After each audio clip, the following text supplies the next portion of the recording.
Hello guys, আসসালামু আলাইকুম। সবাই কেমন আছেন? আশা করি আলহামদুলিল্লাহ ভালো আছেন। তো আজকে আমি চাউমিন রান্না করতে বসছিলাম। তো দেখেন কিভাবে আমি রান্না করি। বাসায় চাইলে আপনারা ঘরে যা আছে তাই দিয়ে রান্না করে ফেলতে পারেন, যে আহামরি সব কিছু লাগবে তা না। আজকে আমি ডিম দিয়ে রান্না করেছিলাম।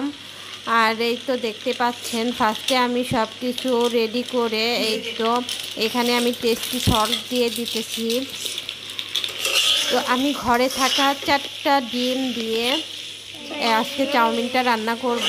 এর মধ্যে আমি আর কিছুই দেইনি। নুডলস যেভাবে রান্না করি ঘরে যা থাকে তাই দিয়ে এটাও আমি সেটাই করব।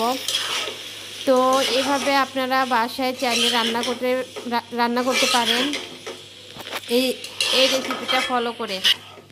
আমি এই যে চাউমিনগুলো সুন্দর মতো সিদ্ধ করে নিয়েছিলাম। প্রায় 10 মিনিটের মতো লাগছে আমার চাউমিন সিদ্ধ করে নিতে।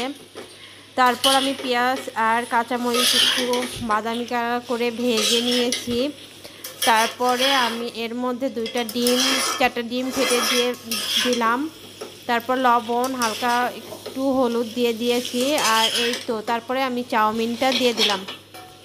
তো এভাবেও রান্না হয়।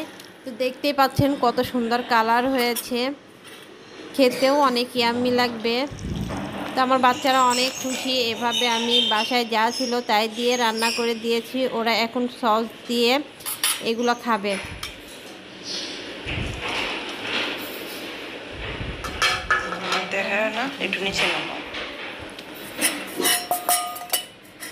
তো এখানে আমার নিজের জন্য আমি বেড়ে নিচ্ছিলাম। আমার কাছে খুবই লোভনীয় লাগছিল, কারণ আমার চাউমিনটা অনেক পছন্দের।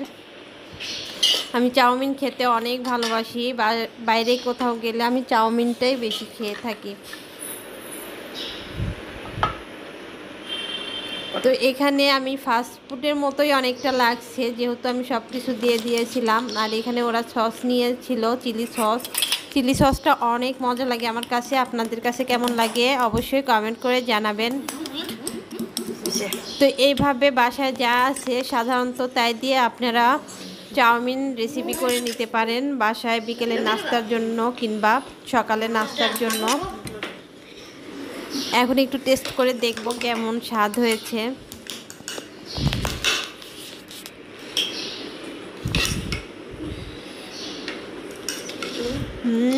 অনেক মজা লাগছে গাইস, এত মজা হয়েছে বলার মতো না। আমার কাছে খুবই মজা লাগছে।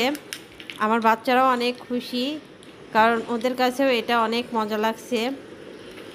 আর আমি এইবার প্রথম কোনো কিছু ছাড়া, মানে বাসায় যা আছে তাই দিয়ে আমি চাউমিনটা তৈরি করে ফেলছি। তো আপনারাও চাইলে এভাবে বাসায় যা আছে তাই দিয়ে মোটামুটিভাবে বানিয়ে ফেলতে পারেন চাউমিন। আর এটা হচ্ছে বাসায় যেহেতু স্বাস্থ্যকর হবে, আর বাইরেরটা তো অস্বাস্থ্যকর। অনেক সময় দেখা যায় ধুলিয়া বালি, অনেক সময় বাসি চাউমিন দিয়ে রান্না করে দেয়। তো আসলে অনেক মজাদার হয়েছে, ওরা খাচ্ছিল আর বলছিল।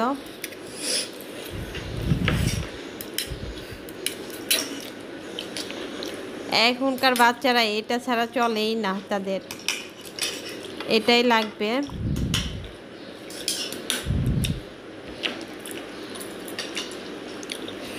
আমাদের খাওয়া দেখে অবশ্যই বুঝতে পারছেন যে চাউমিনটা কত মজা হয়েছে। আর এইখানে ডিমের পরিমাণটাও বেশ ছিল। আর আমি বেছে বেছে কাঁচামরিচটাই খাচ্ছিলাম, কারণ চাউমিনের সঙ্গে একটু ঝাল ঝাল কাঁচামরিচ, এটা আমার অনেক মজা লাগছিল। আর আমি সস আমার অতটা মজা লাগছিল না, কারণ আমি এমনি মানে ঝাল ঝাল খেতে ভাল লাগছিল, যার কারণে আমি এটা খেয়ে নিচ্ছিলাম। আর এটা ঠান্ডা হয়ে গেলে অতটা মজা লাগবে না। আর এখানে বাকিটা আমি রেখে দিচ্ছিলাম, যে এটা ওরা পরে খেতে পারবে। তো আমার মনটা একটু বেশি করতেছিল, যার কারণে আমি আর একটু নিয়ে নিলাম। আমার কাছে এতটাই মজা লাগছে, আপনারা দেখতেই পাচ্ছেন আমি 2বার নিয়েছি খাওয়ার জন্য। খুবই সুস্বাদু হয়েছিল খাবারটা।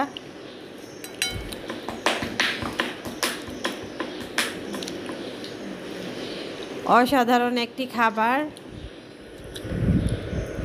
অনেক সময় দেখা যায় সবজির কারণে আমরা চাউমিন খাই না, মানে এটা ওটা সবজি লাগে, দরকার হয় তৈরি করতে অনেকটা সময় লাগে। তো এটার জন্য ওয়েট না করে বাসায় যা ছিল আমি তাই দিয়ে আজকে ওদের চাউমিনটা বানিয়ে দিয়েছিলাম। আর আজ সকালের নাস্তাটাও হয়ে গেছিলো, যার কারণে অনেক একটু ক্ষুধা ক্ষুধা ছিল পেটে। আর দেখেন আমার বাচ্চা কি পরিমাণে ঝাল খাইতেছে, মানে সস, ওর নাকি সসটাই বেশি মজা লাগে, সস ছাড়া খেতে পারবে না। আর এটার মধ্যে চিংড়ি মাছ দিলে অনেক মজা লাগতো। চিংড়ি মাছ, একটু মুরগির গোশ কিংবা গরুর গোশ দিলে অসাধারণ লাগতো। তারপর যদি সাথে থাকতো ক্যাপসিকাম, একটু সবজি, শীতকালীন সবজি যদি দেওয়া যেত তাহলে উফ, কথাই নেই, আরও ইয়ামি লাগতো। এটা এমনিতেই ইয়ামি হয়েছে, আর এগুলো যদি অ্যাড করা হতো তাহলে তো আরও ইয়ামি লাগতো খেতে। তো এইখানে আমি পানি ঢেলে নিচ্ছিলাম, পানি খাবো।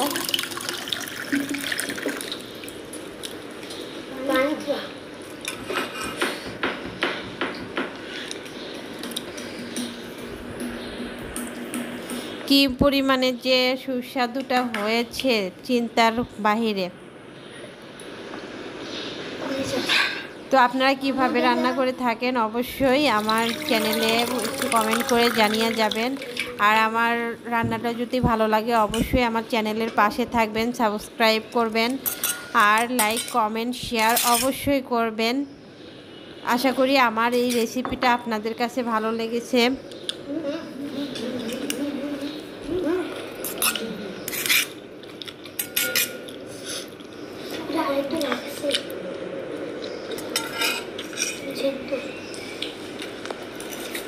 তো নেক্সট টাইমে অন্য একটি রেসিপি নিয়ে হাজির হয়ে যাব আপনাদের সামনে। আমি তুলে ধরার চেষ্টা করব, মানে শর্টকাটে যত কম খরচে যে কোনো আইটেম রান্না করে ফেলা যায়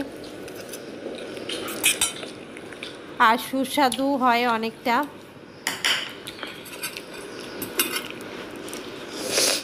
আর এইখানে সাদা কিছু নুডলস রেখে দিয়েছিল আমার ছেলে, ওটাও সস দিয়ে পরে খেয়ে ফেলবে।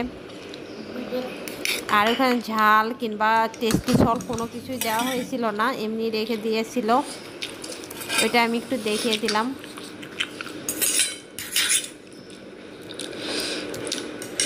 দেখেন আস্তে আস্তে আমি খাবারটা শেষ করে ফেলছি। আর এই যে আমি এইখানে বসেছিলাম, এটা হচ্ছে আমাদের ডাইনিং স্পেস, এখানে বসে আমরা খাওয়া দাওয়া করি। তো আজকের মতো এই পর্যন্তই। আল্লাহ হাফেজ। সবাই আমার পাশে থাকবেন, দোয়া করবেন। আল্লাহ হাফেজ।